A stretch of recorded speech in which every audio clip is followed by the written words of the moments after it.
Number of relation. ठीक, तो एक एग्जांपल लेते हैं। एक सेट है ए जिसमें 1 2 3।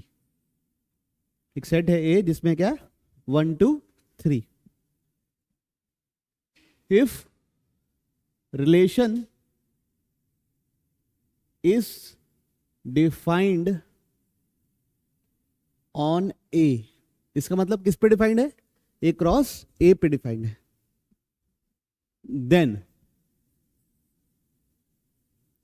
देन पहला नंबर ऑफ रिफ्लेक्सिव रिलेशंस। क्या पढ़ेंगे? Number of reflexive relation. तो रिफ्लेक्सिव मतलब 1 1 2 2 3 3 आना ही आना है। तो आप ऐसा ऐसा सब एज्यूम करते हैं, ऐसा एक रो और कॉलम जैसा बना रहे हैं, मैट्रिक्स जैसा बना रहे हैं। यहाँ पे भी ए लिख रहे हैं, यहाँ पे भी ए लिख रहे हैं। यहाँ पे ए 1 2 3 लिख रहे हैं, यहाँ पे 1 2 3 लिख रहे हैं। इन दोनों का क्रॉस करेंगे तो ये 1 1 बनेगा, ये 1 2 बनेगा, ये 1 3 बनेगा, ये 2 1 बनेगा, ये 2 2 बनेगा, ये 2 3 बनेगा, ये 3 1 बनेगा, ये 3 2 बनेगा, और ये 3 3 बनेगा। इसका मतलब बच्चों, अगर ये ए क्रॉस ए में इतने ही एलिमेंट आएंगे, ऐसी पता है ना आप लोगों को, ए क्रॉस ए में इतने ही एलिमेंट आएंगे। अब इनमें से कितने रिफ्लेक्सिव रिलेशन बनाए तो कितने अलग अलग किस्म के बन सकते हैं। यहां तक क्लियर है? नोट कर लीजिए, कितने अलग अलग किस्म के रिफ्लेक्सिव रिलेशन बन सकते हैं, ये बताना है। ठीक, जैसे उसमें 1 1 2 2 और 3 3 होना तो जरूरी है, उसके बिना तो वो रिफ्लेक्सिव कहलाएगा ही नहीं।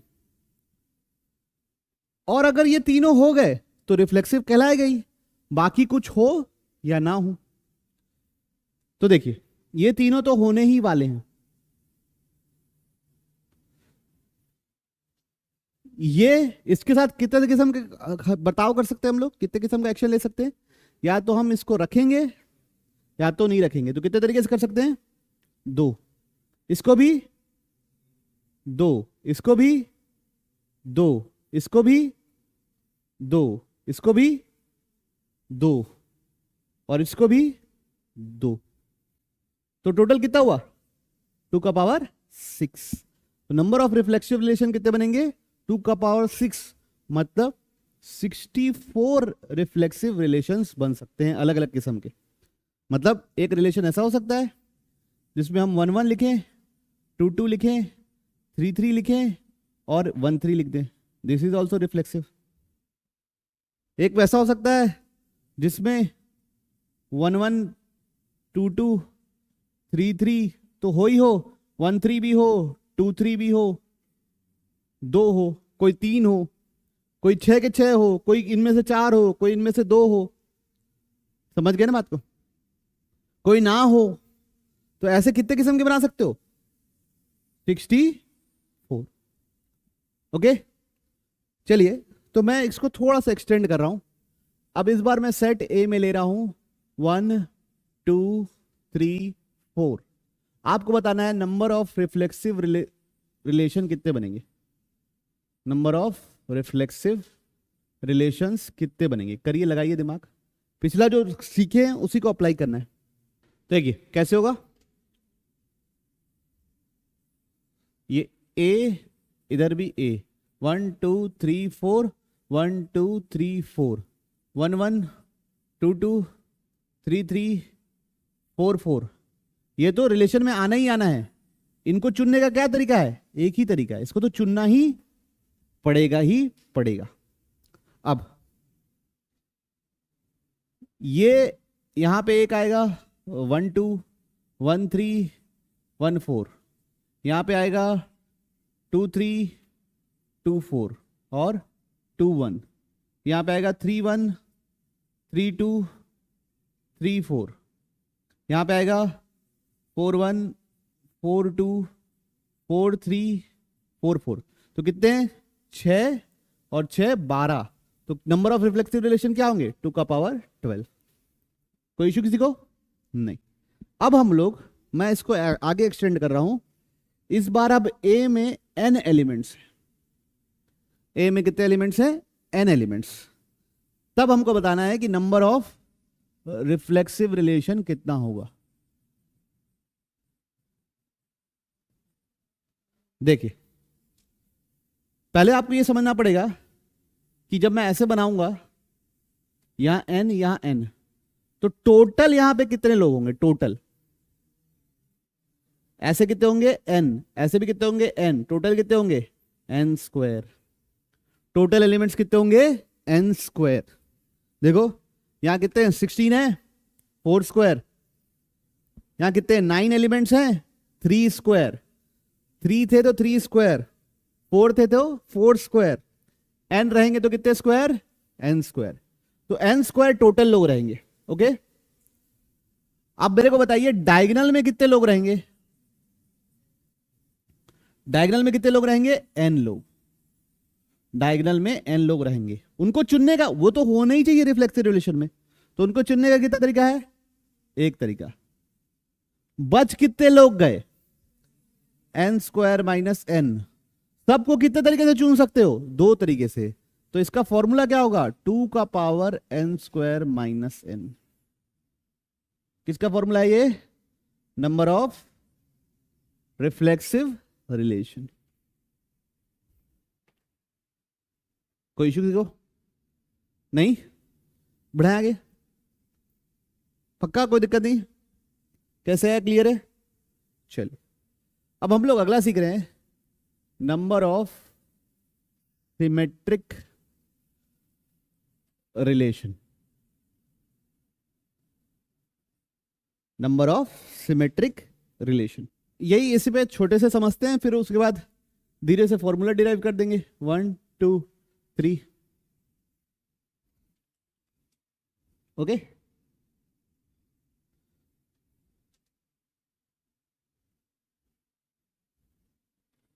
या ए 1 2 3 1 2 3 1 1 2 2 3 3 1 2 1 3 2 1 2 3 3 1 3 2, ऐसा। ओके देखिए क्या करना पड़ेगा, देखना पड़ेगा हमको, क्या पता करना है, नंबर ऑफ सिमेट्रिक रिलेशंस।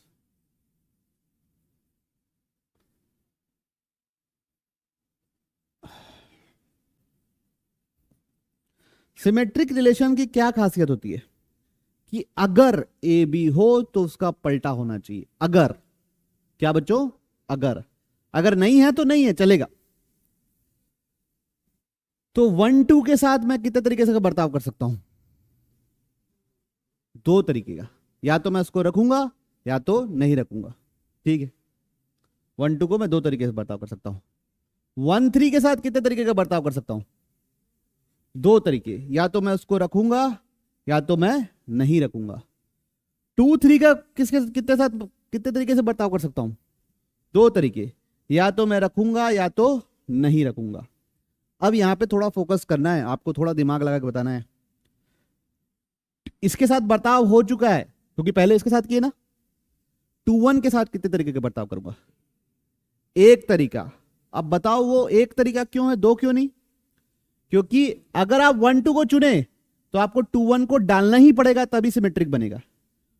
और 1 2 को नहीं चुने तो 2 1 को भी नहीं चुनना पड़ेगा। तो इसी पे डिपेंडेड है कि ये होगा कि नहीं होगा। तो इसके लिए तरीका लिख दिए, तो इसके लिए तरीका लिखने की जरूरत नहीं है। मतलब 1 2 2 1 साथ में आएंगे या तो नहीं आएंगे, दोनों साथ में। इसको चुनने का, इसको चुनने का, बात समझ में आ रही। 1 1 को चुनने का दो तरीका, 2 2 को चुनने का दो तरीका, 3 3 को चुनने का दो तरीका। क्योंकि 1 1 का पलटा 1 1 ही होता है, तो सिमेट्रिक तो है ही है। कितना हुआ टोटल? तुमको समझ नहीं आया लग रहा है, आ गया पक्का? अब है नंबर ऑफ सिमेट्रिक रिलेशन निकालना है। इस बार ए में n एलिमेंट्स है, ए क्रॉस ए पे ही ना, इस पे ए क्रॉस ए पे ही करना है, डिफाइंड ऑन ए क्रॉस ए। चलिए लगाइए दिमाग खुद से, जैसे मैंने रिफ्लेक्सिव का बताया वैसे करिए, सोचिए।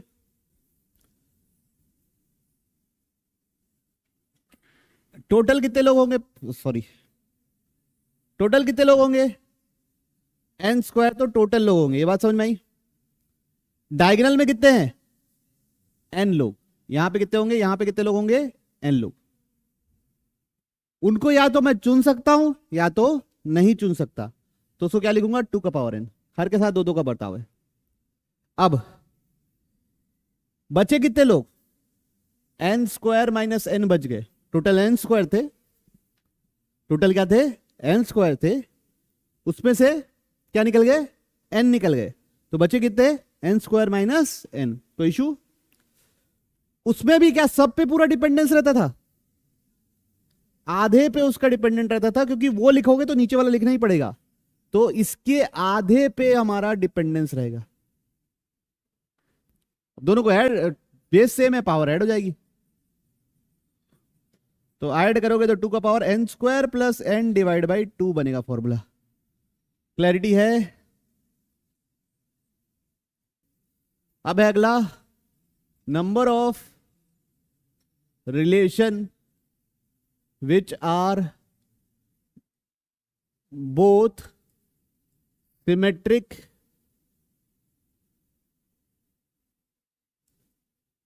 and reflexive।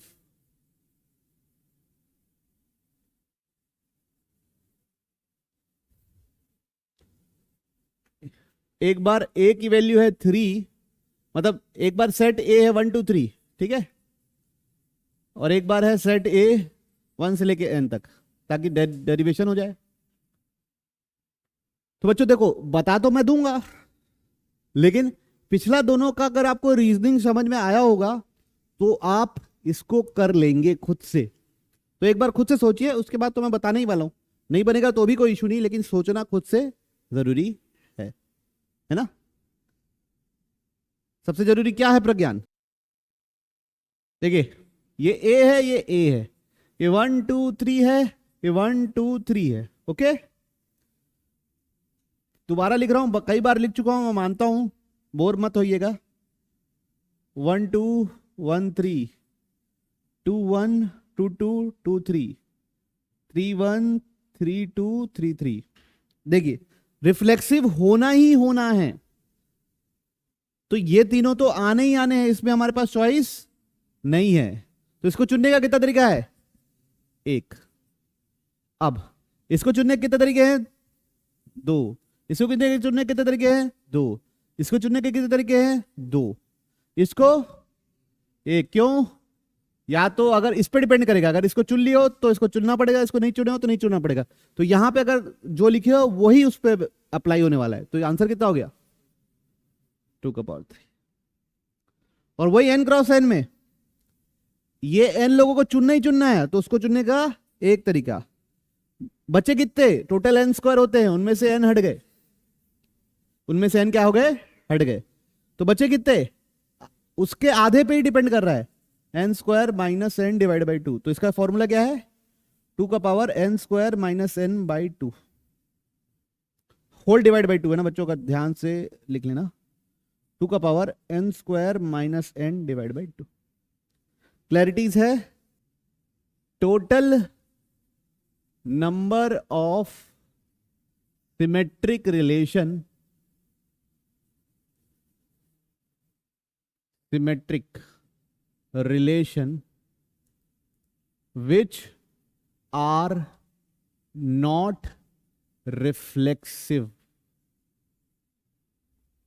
total number of symmetric relation which are not reflexive। तो ये है बच्चों, एक 1 2 3 के लिए करना है बच्चों, और दूसरा 1 से लेके n तक के लिए करना है। सोचिए, करिए। अब इसके लिए देखिए, जो डायगोनल वाले हैं वो आने हैं कि नहीं आने हैं? नहीं आने हैं, रिफ्लेक्सिव होना ही नहीं है। नहीं आने हैं मतलब कितने तरीके से सिलेक्ट करना है उसको? देखिए, रिफ्लेक्सिव नहीं होना चाहिए और सिमेट्रिक होना चाहिए।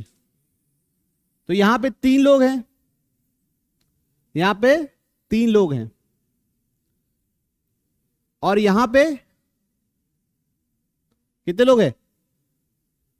यहां पे भी 3 लोग हैं, यहां पे भी कितने लोग हैं? 3 लोग हैं। पता है ना आप लोगों को? 1 2 3 अभी बहुत बार लिख चुके हैं। सिमेट्रिक होना है मतलब इनको, इसको चूज करने का 2 तरीका, इसको चूज करने का 2 तरीका, इसको चूज करने का 2 तरीका, 2 क्यूब, और इसको डिपेंड ही करता है उसी पे, तो ये क्या हो गया? 1 क्यूब। अब इधर एक अगर आ गया, सिर्फ अगर 1,1 लिख लिए तो रिफ्लेक्सिव नहीं होगा। रिफ्लेक्सिव के लिए तीनों के तीनों चाहिए। तो इनमें से कोई एक नहीं आना चाहिए। 2 भी आएगा तो भी चलेगा, 1 भी आएगा तो भी चलेगा। तो देखो, तीनों में से कोई एक आया, 3C1। तीनों में से कोई 2 आया, 3C2। तीनों में से कोई भी नहीं आया, 3C0। कितना हुआ टोटल ये? बताओ। 3 + 3 + 1 कितना आया? ओके, क्लैरिटी है? अब इधर देखिए, इनको चूज करने के कितने तरीके हैं सिमेट्रिक होने के? 2 का पावर n² - n/2 इनटू, इनमें से कोई एक भी नहीं आया, डायगोनल एलिमेंट से कोई एक भी नहीं आया। डायगोनल एलिमेंट्स में कोई एक आ गया, डायगोनल एलिमेंट से 2 आ गया, डायगोनल एलिमेंट से 3 आ गया, डायगोनल एलिमेंट से कोई भी n-1 आ गया। क्या होता है इसका वैल्यू? जोर से बोलो। 2 का पावर n-1। तो आंसर क्या होगा?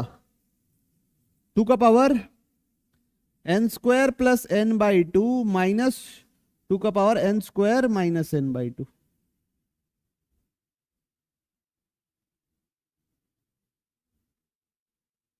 है ना? हाँ कि ना? अंदर मल्टीप्लाई किया हूं बस। क्लियर है?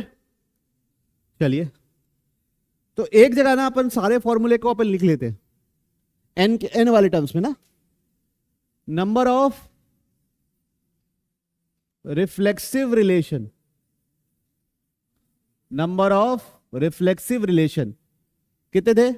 बताओ क्या था फॉर्मूला? 2 का पावर, कोई एक जन बोलो, खुल के बोलो।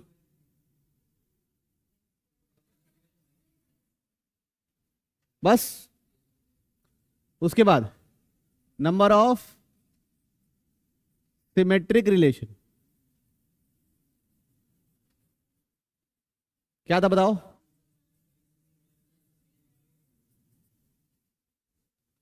Number of symmetric and reflexive relation क्या है?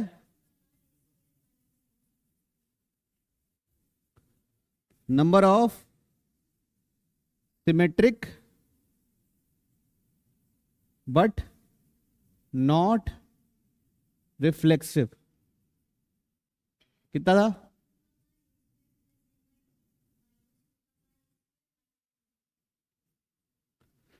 तो बच्चों, आखिरी वाले को सोचने का एक और तरीका है क्या? ये क्या होता है? सिमेट्रिक बट नॉट रिफ्लेक्सिव, मतलब n(s - r) होता है ये। n(s - r) क्या होता है? n(s - n(s intersection r). ये क्या है? n(s intersection r). ये क्या है एन ऑफ एस, ये क्या है एन ऑफ आर, और ये क्या है n of s minus r. यहां रख दो दोनों को तो ये भी मिल जाएगा।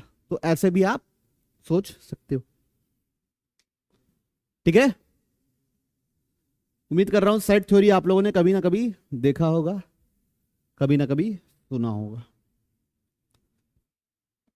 बढ़ाएं गाड़ी आगे। स्मॉलेस्ट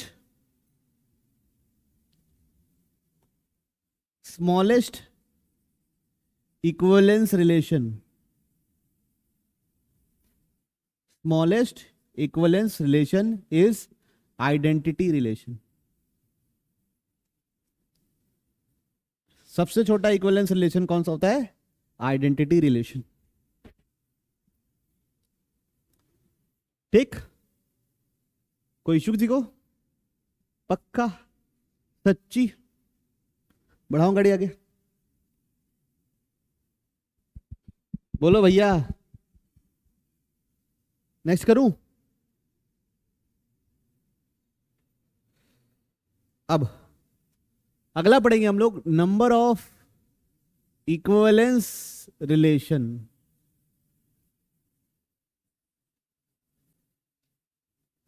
क्या पढ़ने वाले हैं? Number of equivalence relation. Magic है बच्चों, हम लोग लिखेंगे बेल्स ट्रायंगल। क्या लिखेंगे? Bell's triangle. ठीक, अब बेल्स ट्रायंगल बनाते कैसे हैं एकदम ध्यान से देखिए, गौर से। दूसरे कलर से बनाते हैं, ग्रीन कलर से। ठीक, सबसे शुरू में लिखना 1, इसके नीचे 1। ठीक, 1 और 1 ऊपर नीचे को ऐड करके यहां लिख देना 2। ठीक, फिर जो 2 आया है इसको यहां लिखना 2। पहले ये लिखे, फिर इन दोनों को ऐड करके यहां लिखे। ओके, फिर इस 2 को कहां लिख दिया? यहां। फिर 2 और 1 को ऐड करके 3 लिखो। 2 और 1 को ऐड करके ऊपर नीचे को ऐड करना है हमेशा। कैसे ऐड करना है? ऊपर नीचे को। 2 और 1 को ऐड करके क्या लिखे? 3। फिर 2 और 3 को ऐड करके लिख दो 5। फिर 5 खत्म हो गया ना, उसके ऊपर तो कुछ है ही नहीं। फिर 5 को यहां लिख दो। 5 और 2 को ऐड करके लिखो 7। 7 और 3 को ऐड करके लिखो 10। 10 और 5 को ऐड करके लिखो 15। फिर 15 को यहां लिखो। फिर 15 को क्या लिखो? यहां लिखो। 5 और 15 को ऐड करके लिखो 20। 20 और 7 को ऐड करके लिखो 27। इन दोनों को ऐड करके लिखो 37। इन दोनों को ऐड करके लिखो 52। फिर 52 यहां लिखो। लिखो, आगे भरो। एक लाइन और भरो, 2 लाइन भरो आप लोग। हाँ बोलो भाई गोविंद। यहां क्या आएगा? 67। क्यों? इन दोनों को ऐड किया 67। यहां क्या आएगा? 87। यहां क्या आएगा? यहां क्या आएगा? 151। यहां क्या आएगा? 203। यहां पे क्या आएगा? 203। फिर इन दोनों को ऐड करके यहां लिखना है, इन दोनों को ऐड करके यहां लिखना है, इन दोनों को ऐड करके यहां लिखना है, इन दोनों को ऐड करके यहां लिखना है, इन दोनों को ऐड करके यहां लिखना है, इन दोनों को ऐड करके यहां लिखना है। ठीक है, समझ में आया कैसे बनाना है? अब अगर n की वैल्यू 1 है तो सिर्फ उसका एक ही इक्विवेलेंस रिलेशनशिप होगा। n की वैल्यू अगर 2 है तो लास्ट वाला नंबर देखो, उसके 2 इक्विवेलेंस रिलेशनशिप होंगे। n की वैल्यू 3 है तो उसके 5 इक्विवेलेंस रिलेशन होंगे। n की वैल्यू अगर 5 है 4 है तो उसके 15 इक्विवेलेंस रिलेशनशिप होंगे। n की वैल्यू अगर 5 है तो उसके 52 इक्विवेलेंस रिलेशन हो सकते हैं। तो लास्ट वाला नंबर क्या होगा? Number of equivalence relation.